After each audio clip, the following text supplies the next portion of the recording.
कराची के अवाम तासुब और तफरीक नहीं चाहते। मेयर कराची मुर्तज़ा वहाब कहते हैं इस इलाके को माजी में साफ पानी से महरूम रखा गया। कराची के अवाम तामीर और तरक्की चाहते हैं, कोशिश करते हैं कि अवामी मसाइल का हल किया जा सके। आपने कराची वालों को कलम की बजाय पिस्तौल थमा दिए।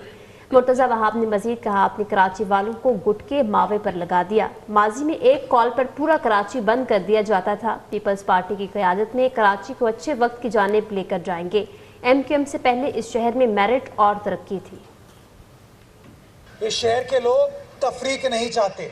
इस शहर के लोग तामीर चाहते हैं, तरक्की चाहते हैं, तहजीब चाहते हैं। तुम लोगों ने कलम इस शहर से छीनकर, तालीम इस शहर से छीनकर आपने गुटके मावे पे लगा दिया, कलम छोड़ के पिस्टल पे लगा दिया।